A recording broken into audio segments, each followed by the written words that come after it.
नमस्कार दोस्तों, मैं रीचा जैन आप सबका स्वागत करती हूँ आपके अपने चैनल हिंदी विद रीचा में। जैसा कि आप जानते हैं हमारी बुक चल रही है हिंदी साहित्य का इतिहास आचार्य रामचंद्र शुक्ल की बुक।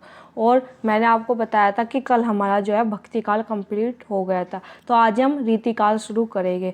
रीतिकाल शुरू करने से पहले मैं आपको बता देती हूँ रीतिकाल में हमें जो पढ़ने को मिलेंगे वे 3 प्रकरण हमको पढ़ने होंगे। सबसे पहले देख लेते हैं, रीतिकाल को उत्तर मध्यकाल भी कहा जाता है। और आपको जो दूसरी बात याद रखनी है वो आपको समय याद रखना होगा, संवत 1700 से 1900 ये रीतिकाल का समय है। और याद रखिएगा ये सन नहीं संवत है, और ये आचार्य रामचंद्र शुक्ल के अनुसार रीतिकाल का समय है, आपको याद रखना होगा। अब हम प्रकरण की बात करते हैं। आज हम प्रकरण 1 पढ़ेंगे जो कि है सामान्य परिचय।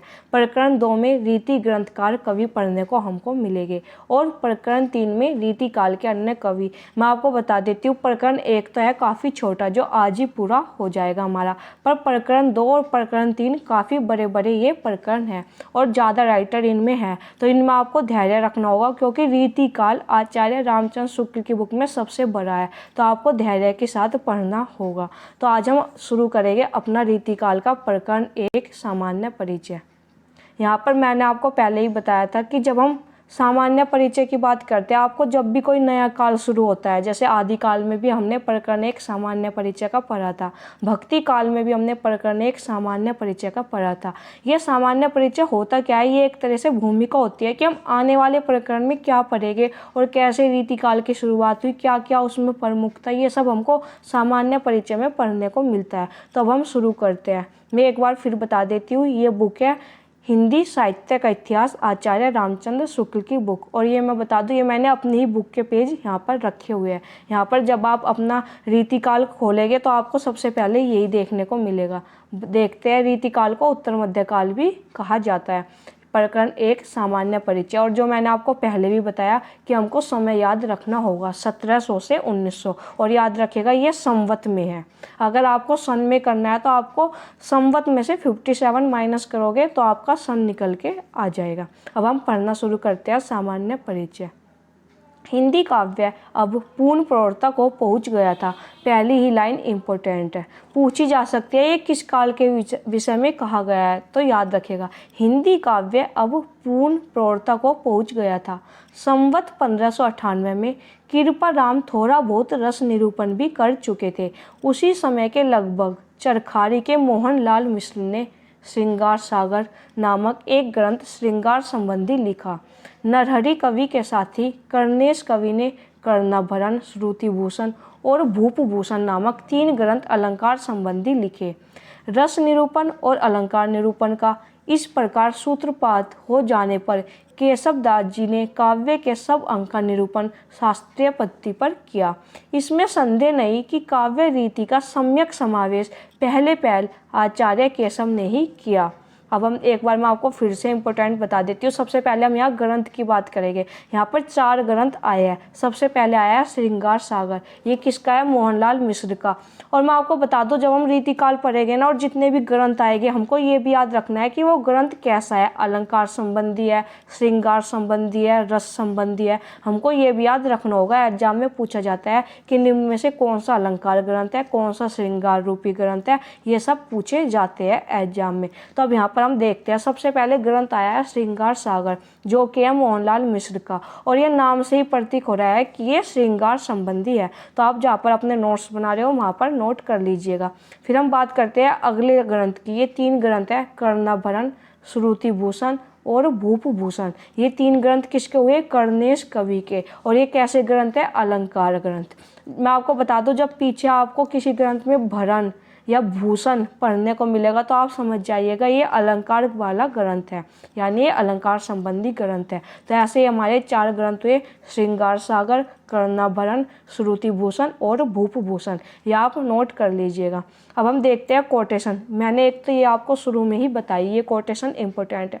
दूसरी कोटेशन की बात करें तो ये वाली, काव्य रीति का सम्यक समावेश पहले आचार्य केशव ने ही किया, ये भी इम्पोर्टेंट है, इसको आप मार्क कर लीजिएगा। नोट्स बना रहे हो तो नोट कर लीजिएगा। आगे देखेंगे, पर हिंदी में रीति ग्रंथों की अविरल और अखंडित परंपरा का प्रवाह केशव की कविप्रिया के प्राय 50 वर्ष पीछे चला। वह भी एक भिन्न आदर्श को लेकर, केशव के आदर्श को लेकर नहीं। वेरी वेरी इंपॉर्टेंट है ये भी। और मैंने आपको पहले ही बताया, जब हम ये बुक पढ़ते हैं तो यहाँ पर पीछे का मतलब आया, तो यानी यहाँ पर पीछे से मतलब होता है आगे। इस बुक में जब हम आचार्य रामचंद्र शुक्ल की बुक को पढ़ते हैं तो जहाँ पर वे लिखते हैं ना कि 50 वर्ष पीछे चला, तो इसका मतलब है पीछे का मतलब आगे चला। और वह भी एक भिन्न आदर्श को लेकर, केशव के आदर्श को लेकर नहीं। आगे देखेंगे अब हम। केशव के प्रसंग में यह पहले कहा जा चुका है कि वे काव्य में अलंकारों का स्थान प्रधान समझने वाले चमत्कारवादी कवि थे। देखो, मैं आपको पहले शुरुआत से कहते आई हूँ, ये बुक हमको शुरू से पढ़नी होगी। अब जिन्होंने हमने प्रकरण 6 में भक्ति काल के फुटकल रचनाएं में केशव दास को बड़े अच्छे से पढ़ा था, एक सिंगल वीडियो मैंने केशव दास की ही बनाई थी, तो ये सब उसमें आ चुका है। तो अगर वो आपने पढ़ा होगा तो ये आपके बड़े आसानी से समझ में आ जाएगा। और मैं आपको बता दूँ, ये इंपॉर्टेंट है, ये मैंने आपको पहले ही मार्क करवाया हुआ है कि वे काव्य में अलंकारों का स्थान प्रधान समझने वाले चमत्कारवादी कवि थे। उनकी इस मनोवृत्ति के कारण ही हिंदी साहित्य के इतिहास में एक विचित्र संयोग घटित हुआ। संस्कृत साहित्य के विकास क्रम की एक संक्षिप्त उद्धरणी हो गई। साहित्य की मीमांसा क्रमशः बढ़ते बढ़ते जिस स्थिति पर पहुंच गई थी, उस स्थिति से सामग्री न लेकर केशव ने उसके पूर्व की स्थिति से सामग्री ली। उन्होंने हिंदी पाठकों को काव्यांग निरूपण की उस पूर्व दशा का परिचय कराया जो भावे और उद्भट के समय में थी। जब भावे और उद्भट लिख रहे थे, वे कौन सी शताब्दी में? वे 7वीं शताब्दी के आसपास लिख रहे थे। उस उत्तर दशा का नहीं जो आनंदवर्धनाचार्य, मम्मट और विश्वनाथ द्वारा विकसित हुई। भावे और उद्भट के समय से अलंकार और अलंकार्य का स्पष्ट भेद नहीं हुआ था। रस, रीति, अलंकार आदि सब के लिए अलंकार शब्द का व्यवहार होता था। कहते हैं कि जब भावे और उद्भट लिख रहे थे तो उनके समय में अलंकार, अलंकार्य इनका भेद नहीं हुआ था। वे रस, रीति, अलंकार सभी को क्या अलंकार शब्द का ही प्रयोग करते थे, मतलब रीति के लिए भी, रस के लिए भी, अलंकार के लिए भी। तो ये वही बात कह रहे हैं यहाँ पर। यही बात हम केशव की कवि प्रिया में भी पाते हैं। उसमें अलंकार के सामान्य और विशेष दो भेद करके सामान्य के अंतर्गत वर्ण्य विषय और विशेष के अंतर्गत वास्तविक अलंकार रखे गए हैं। कहते हैं कि यही बात हम कवि प्रिया में भी पाते हैं कि मतलब उसमें भी ये भेद नहीं हो पाया, अलंकार अलंकार्य में भी। तो कहते हैं, और उसमें उन्होंने क्या किया, अलंकार के दो भेद रखे, सामान्य और विशेष। उनमें सामान्य के अंतर्गत क्या रखा, वर्ण्य विषय, और विशेष के अंतर्गत क्या रखा, वास्तविक अलंकार, यानी जो रियल अलंकार थे उनको रखा गया।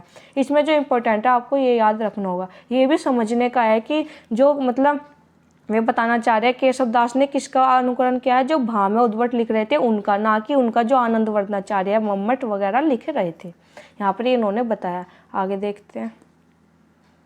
आगे, पर केशव दास के उपरांत तत्काल रीति ग्रंथों की परंपरा चली नहीं। कवि प्रिया के 50 वर्ष पीछे उसकी अखंड परंपरा का आरंभ हुआ। कहते हैं कि केशव दास ने भले ही रीति ग्रंथ लिखे हो, पर वो परंपरा रीति ग्रंथ की चली नहीं। वो कब चली, जब केशव दास के जब उनका ग्रंथ था कवि प्रिया, उसके भी 50 वर्ष बाद रीति काल की परंपरा चली। यहाँ पर ये वो बताना चाह रहे हैं। यह परंपरा केशव के दिखाए हुए पुराने आचार्यों, भावे, उद्भट आदि के मार्ग पर न चलकर परवर्ती आचार्यों के परिष्कृत मार्ग पर चली, जिसमें अलंकार अलंकार्य का भेद हो गया था। यानी कि ये बता रहे हैं, जो 50 वर्ष बाद जो रीति ग्रंथ की परंपरा चली वो भावे उद्भट पर नहीं चली। जो भावे उद्भट के बाद आए थे राइटर, जो हमने पीछे देखा, आनंदवर्धनाचार्य, मम्मट, उनके अनुकरण पर चली। और बता रहे हैं कि जब तक अलंकार और अलंकार्य का भेद हो गया था। देखो क्या ये समझने वाली चीज़ है। इनमें 1-2 कोटेशन है जो एग्जाम में पूछ ली जाती है। आगे देखिए, हिंदी के अलंकार ग्रंथ अधिकतर चंद्रालोक और कुवलयानंद के अनुसार निर्मित हुए। कहते हैं हिंदी में जो रीति काल में जो अलंकार ग्रंथ लिखे गए वे किसके अनुसार लिखे गए, चंद्रालोक और कुवलयानंद के अनुसार। कुछ ग्रंथों में काव्य प्रकाश और साहित्य दर्पण का भी आधार पाया जाता है। मैं आपको बता दूं, ये संस्कृत के ग्रंथ हैं, साहित्य दर्पण, चंद्रालोक, तो ये बता रहे हैं उन्हीं के आधार पर लिखे गए हैं रीति ग्रंथ। काव्य के स्वरूप और अंगों के संबंध में हिंदी के रीतिकार कवियों ने संस्कृत के इन परवर्ती ग्रंथों का मत ग्रहण किया। इस प्रकार दैव योग से संस्कृत साहित्य शास्त्र के इतिहास की संक्षिप्त उद्धरणी हिंदी में हो गई। आगे देखते हैं। हिंदी में रीति ग्रंथों की परंपरा चिंतामणि त्रिपाठी से चली, अतः रीति काल का आरंभ उन्हीं से मानना चाहिए। वेरी वेरी इंपॉर्टेंट, एग्जाम में पूछा जाता है। एक तो ये कोटेशन पूछी जाती है, किसकी है, याद रखिएगा, रामचंद्र शुक्ल की। और एक क्वेश्चन ये पूछा जाता है, आचार्य रामचंद्र शुक्ल ने रीति काल का आरंभ किस कवि से माना है। तो हम कंफ्यूज होते हैं कि केशव दास से माना है, नहीं, उन्होंने जो रीति ग्रंथों की परंपरा है वो चिंतामणि त्रिपाठी से मानी है। इंपॉर्टेंट है, याद रखिएगा, केशव दास बिल्कुल मत लगा कर आना, चिंतामणि त्रिपाठी से उन्होंने रीति काल की जो परंपरा है वो मानी है। इंपॉर्टेंट है, याद रखिएगा, इसको नोट कर लीजिएगा, अगर बुक है आपके पास तो इसको मार्क कर लीजिएगा। उन्होंने संवत 1700 के कुछ आगे पीछे, उन्होंने यानी चिंतामणि त्रिपाठी ने काव्य विवेक, कविकुल कल्पतरु और काव्य प्रकाश के 3 ग्रंथ लिखकर काव्य के सब अंगों का पूरा निरूपण किया और पिंगल या छंद शास्त्र पर भी एक पुस्तक लिखी। अब ये 3 ग्रंथ आए जो एग्जाम में बहुत पूछे जाते हैं, काव्य विवेक, कविकुल कल्पतरु और काव्य प्रकाश। ये 3 ग्रंथ किसके, चिंतामणि त्रिपाठी के हुए, नोट कर लीजिएगा, इंपॉर्टेंट है।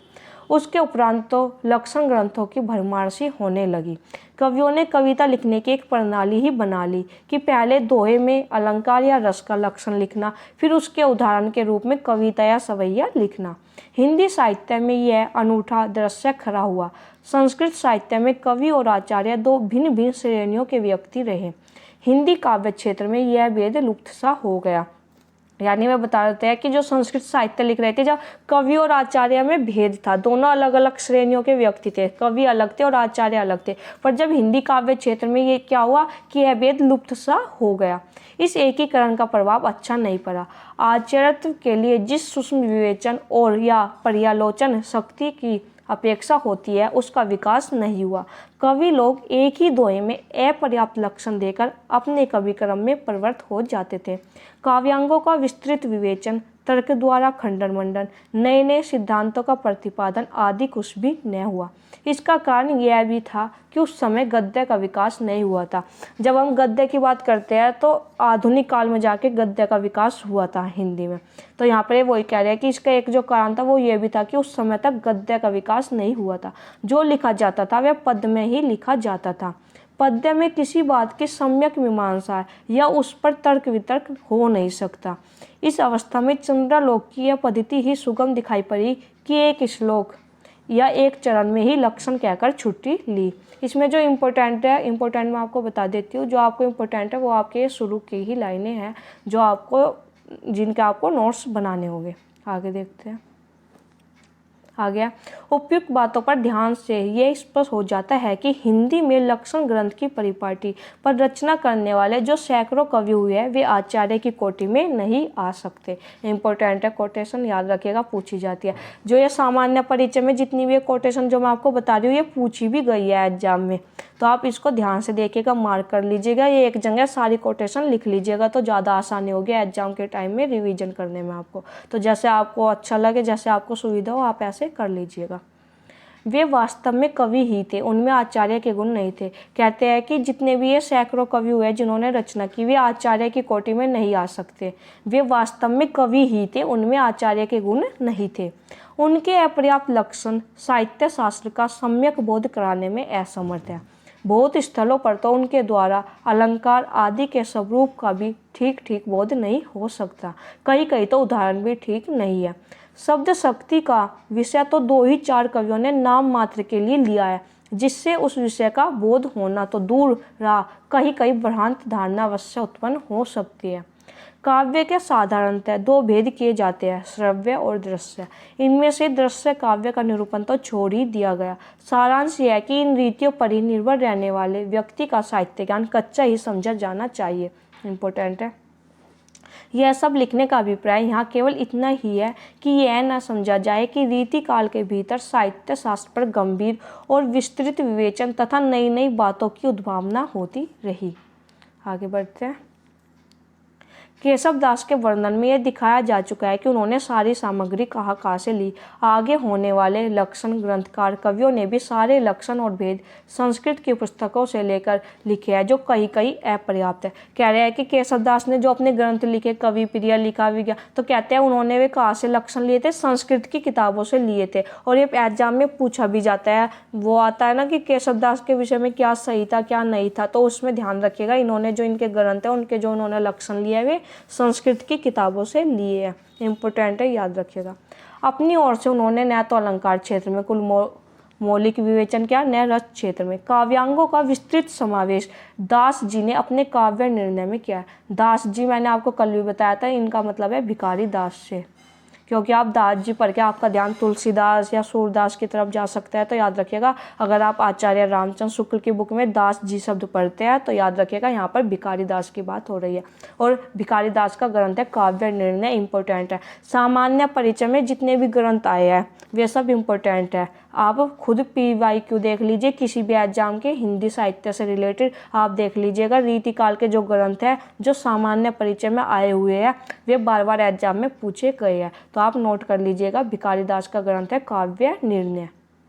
आगे देखेंगे, अलंकार को जिस प्रकार उन्होंने बहुत से छोटे छोटे प्रकरणों में बांट कर रखा है, उससे भ्रम हो सकता है कि यह शायद किसी आधार पर उन्होंने अलंकारों का वर्गीकरण किया है, पर वास्तव में उन्होंने किसी प्रकार के वर्गीकरण का प्रयत्न नहीं किया है। दास जी की एक नई योजना अवश्य ध्यान देने योग्य है। संस्कृत साहित्य में अंत्यानुप्रास या तुक का चलन नहीं था। इससे संस्कृत, आगे देखेंगे अब, के साहित्य ग्रंथों में उसका विचार नहीं हुआ है, पर हिंदी काव्य में वह बराबर आरंभ से ही मिलता है। अतः दास जी ने अपनी पुस्तक में उसका विचार करके बड़ा ही आवश्यक कार्य किया। भूषण का भाविक छवि एक नया अलंकार से दिखाई पड़ता है, पर वास्तव में संस्कृत ग्रंथों में भाविक का ही एक दूसरा या परिवर्तित रूप है। भाविक का संबंध कालगत दूरी से है और इसका देशगत से, बस इतना ही अंतर है।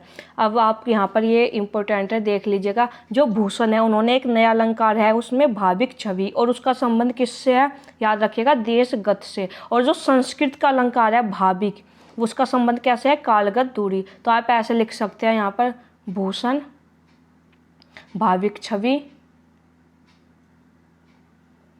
और क्या कहते हैं, संबंध कहाँ से है, देशगत से। फिर ऐसे यहाँ पर संस्कृत का अलंकार है भाविक। भूषण का तो भाविक छवि और संस्कृत का जो अलंकार है वो है भाविक। भाविक का संबंध कालगत दूरी और भाविक छवि का संबंध देशगत से है। अगर आपको कन्फ्यूजन है अब भी तो आप मुझको कमेंट करके बता दीजिएगा, मैं आपको टेलीग्राम पे क्लियर लिखकर भेज दूंगी।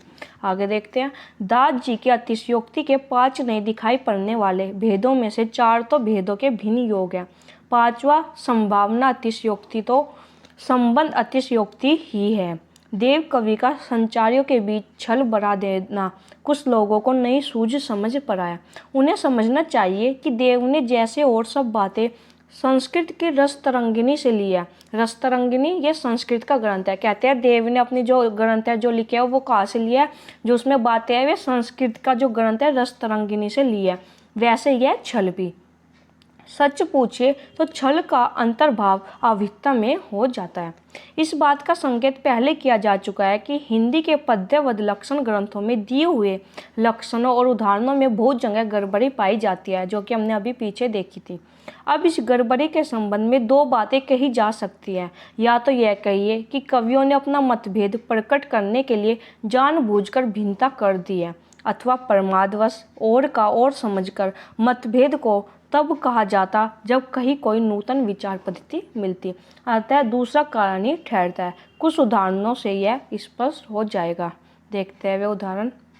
सबसे पहले बात करते हैं, ये इम्पोर्टेंट है। केशव दास ने रूपक के 3 भेद डंडी से लिए।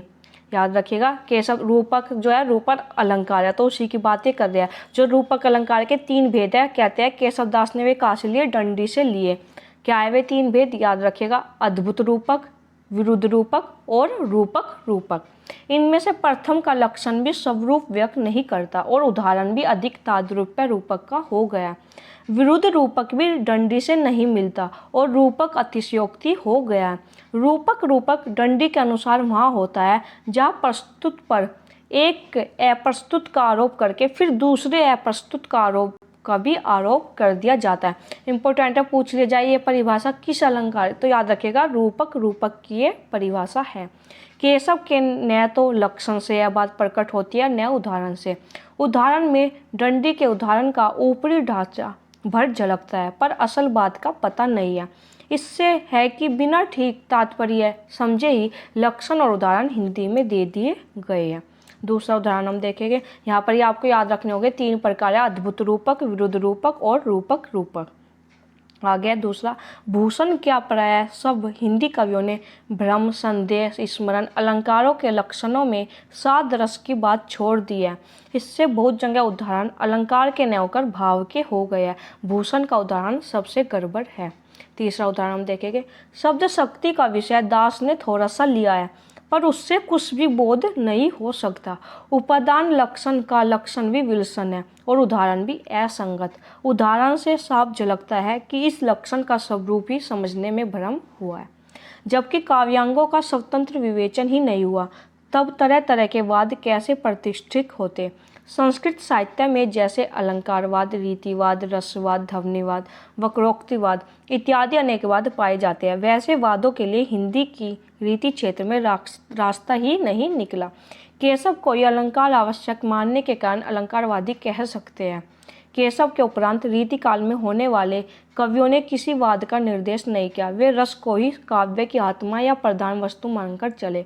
महाराज जसवंत सिंह ने अपने भाषा भूषण की रचना, याद रखिएगा यहाँ पे एक राइटर का नाम आया है जो हम प्रकरण 2 में अच्छे से पढ़ेंगे भी, जसवंत सिंह। इनका ग्रंथ है भाषा भूषण, इंपॉर्टेंट है, याद रखिएगा।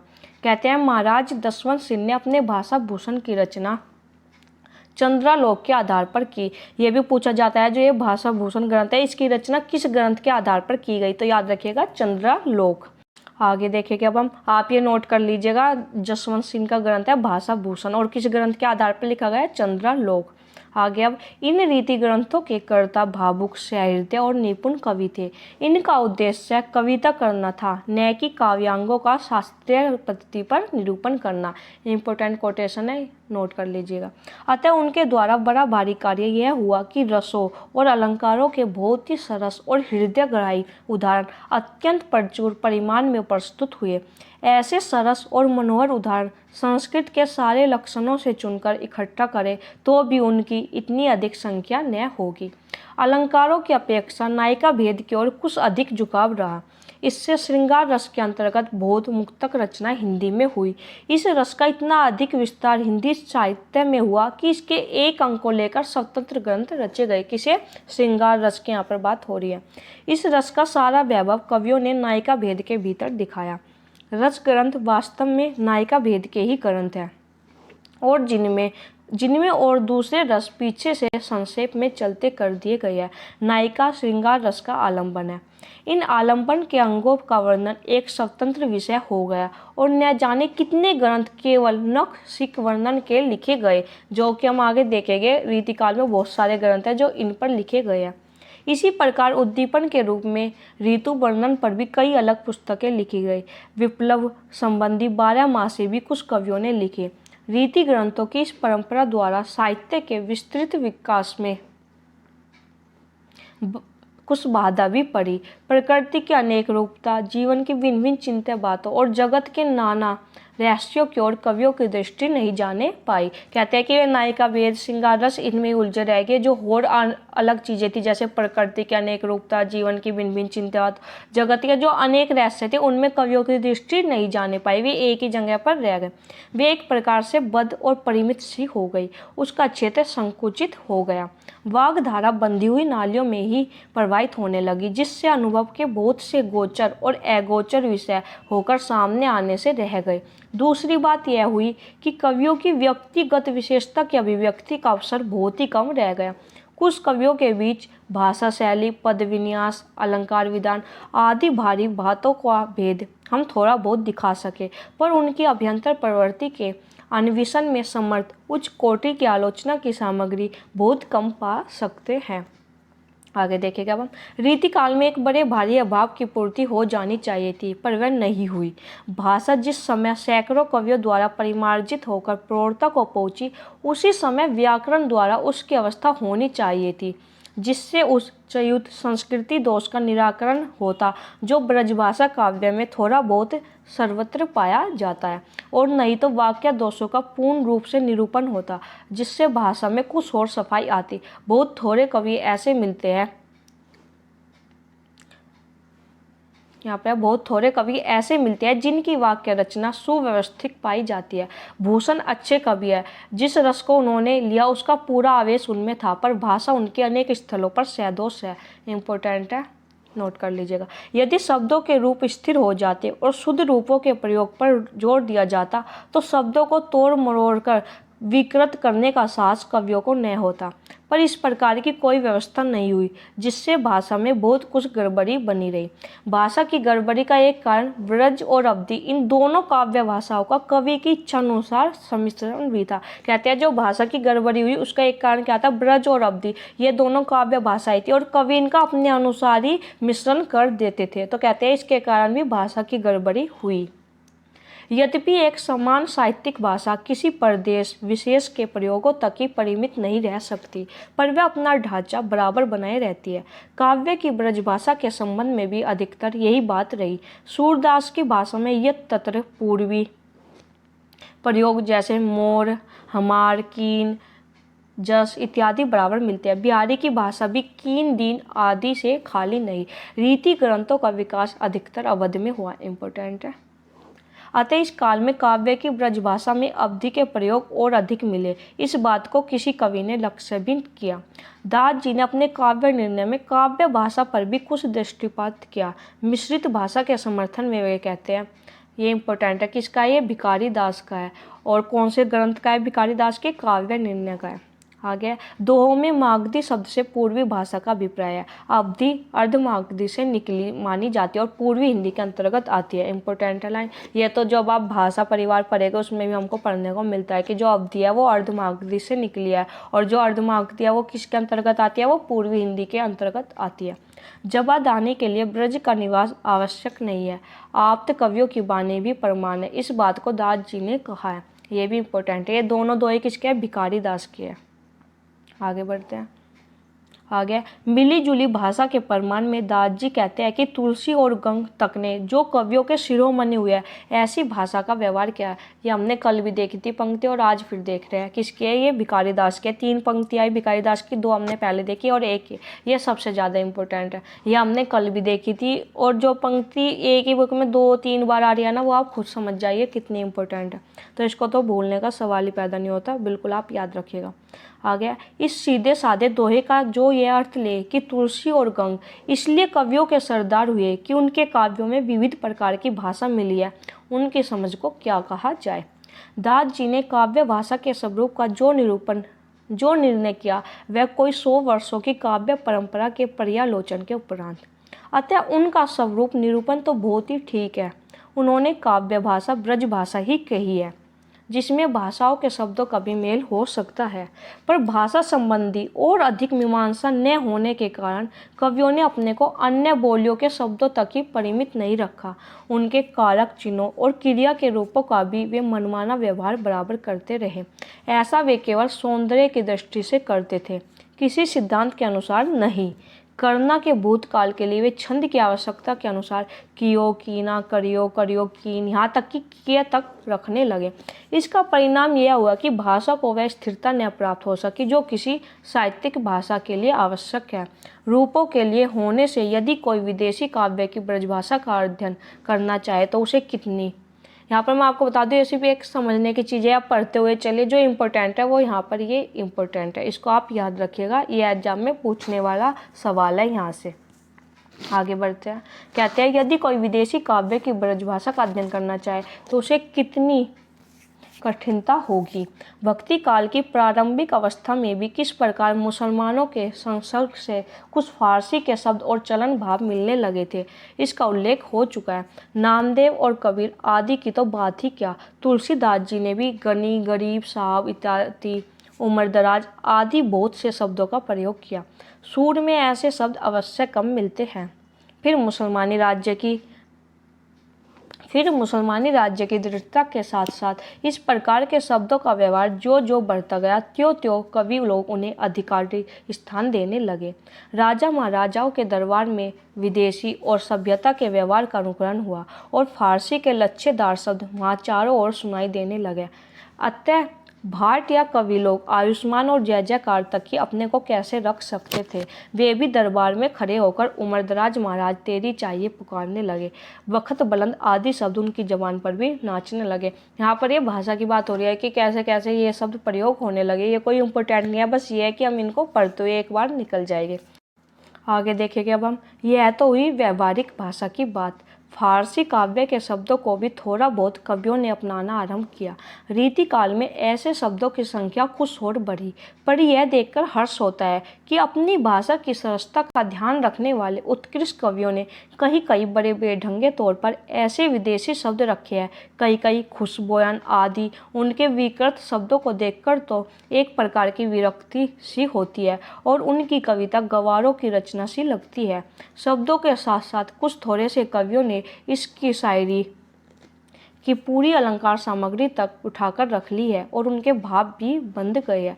रसनिधि कृत रतन हजारा इंपॉर्टेंट है। रसनिधि राइटर है रीतिकाल के, उनका ग्रंथ है रतन हजारा। ये भी एग्जाम में पूछा जाता है, नोट कर लीजिएगा, इंपॉर्टेंट है। कहते हैं कि रसनिधि कृत रतन हजारा में यह बात अरुचिकर मात्रा में पाई जाती है। बिहारी ऐसे परम उत्कृष्ट कवि भी यद्यपि फारसी भावों के प्रभाव से नहीं बचे। कहते हैं बिहारी जैसे कवि भी फारसी के प्रभाव से नहीं बचे, पर उन्होंने उन भावों को अपने देसी साँचे में ढाल लिया है जिससे वे खटकते क्या सहसा लस्य भी नहीं होते। उनकी वीरताप की अत्युक्तियों में दूर की सूझ और नाजुक ख्याली बहुत कुछ फारसी की शैली की है, पर बिहारी रस भंग करने वाले विभत्स रूप कहीं नहीं लाए हैं। यहाँ पर यह उल्लेख कर देना भी आवश्यक जान पड़ता है कि रीति काल के कवियों के प्रिय छंद कवित और सवैये ही रही है। इम्पोर्टेंट है। कवित्व तो श्रृंगार और वीर दोनों रसों के लिए समान रूप से उपयुक्त माना गया था। वास्तव में पढ़ने के ढंग में थोड़ा विभेद कर देने से उसमें दोनों के अनुकूल नाद सौंदर्य पाया जाता है। सवैया, श्रृंगार और करुण इन दो कोमल रसों के लिए बहुत उपयुक्त होता है। यद्यपि वीर रस की कविता में भी इसका व्यवहार कवियों ने जहाँ तक किया है। वास्तव में श्रृंगार और वीर इन्हीं दो रसों की कविता इस काल में हुई। इम्पोर्टेंट है। प्रधानता श्रृंगार की ही रही। इससे इस काल को रस के विचार से कोई श्रृंगार काल कहे तो कह सकता है। ये इम्पोर्टेंट है। एक तो यहाँ पर ये लाइन जो इम्पोर्टेंट है ये कि प्रिय छंद रीति काल के कौन से रहे, कवित और सवैये। और फिर एक यहाँ पर जो बता रही है प्रधानता श्रृंगार की ही रही। इससे इस काल को रस के विचार से कोई श्रृंगार काल कहे तो कह सकता है। श्रृंगार के वर्णन को बहुतेरे कवियों ने अश्लीलता की सीमा तक पहुंचा दिया था। इसका कारण जनता की रुचि थी जिनके लिए क्रमणीयता और वीरता का जीवन बहुत कम रह गया था। इम्पोर्टेंट है। और ये लाइन भी इम्पोर्टेंट है। वास्तव में श्रृंगार और वीर इन्हीं दो रसों की कविता इस काल में हुई। अब यहाँ पर ये हमारा प्रकरण समाप्त होता है। जो जो इम्पोर्टेंट था वो मैंने आपको बता दिया। कुछ चीज़ें ऐसी होती है जो हमको पढ़कर निकल जानी होती है और कुछ चीज़ें ऐसी होती है जिन पर हमको ठहरना होता है। हमको इम्पोर्टेंट पता होना चाहिए क्या है, क्या हमको मतलब पढ़कर निकल जाना है और क्या हमको अच्छे से पढ़ना है। तो मैंने आपको अच्छे से बता दिया। जो कोटेशन इंपॉर्टेंट थी वो सब आपको मार्क करवा दी। रचनाएं जितनी आई वो मैंने आपको नोट्स करवा दी। आप अपने नोट्स में नोट कर लीजिएगा। अब बात करते हैं यहाँ पर रीतिकाल की। आज हमारा जो है रीतिकाल का प्रकरण 1 कंप्लीट हो जाता है। कल से हम प्रकरण 2 पढ़ेंगे। और मैं आपको बता दूँ प्रकरण 2 काफ़ी बड़ा है। उसमें 57 राइटर है, 57 उसमें राइटर है, जिनमें से कुछ इंपॉर्टेंट और कुछ ऐसे हैं कि हमको सिर्फ उनके नाम देखने होंगे। तो मैं आपको बता दूं, अगर आप प्रकरण 2 पढ़ना चाहते हैं तो धैर्य के साथ पढ़िएगा। कमेंट कर बताइएगा प्रकरण 2 आप पढ़ना चाहते हैं या नहीं। अगर आपके कमेंट आते हैं तो ही मैं आपको प्रकरण 2 पढ़ाऊंगी, क्योंकि काफ़ी लंबा ये प्रकरण है। जैसा कि मैंने आपको बताया इसमें 57 राइटर हैं। और आपको वीडियो कैसी लगी कमेंट कर ज़रूर बताइएगा। कोई चीज़ है या कोई टॉपिक आपके समझ में नहीं आया या आज की वीडियो में कोई आपके लाइन समझ में नहीं आई तो आप मुझको कमेंट कर बता दीजिएगा। मैं आपके कमेंट का रिप्लाई ज़रूर दूँगी। और साथ ही आपका कोई डाउट है या सुझाव है तो आप मुझको मेरी ईमेल ID पर भेज सकते हैं। यहाँ पर ये मैंने अपनी ईमेल ID लिखी हुई है। और जो मैं क्लास लेती हूँ और उसकी PDF चाहिए आपको तो आप हमारे टेलीग्राम चैनल से जुड़ जाइए। और ये मेरा इंस्टाग्राम का चैनल है, अगर आप चाहें तो यहाँ पर जुड़ सकते हैं। और वीडियो आपको कैसी लगी कमेंट कर ज़रूर बताइएगा। अगर आपको वीडियो अच्छी लगी तो लाइक, सब्सक्राइब, शेयर कर दीजिएगा। धन्यवाद।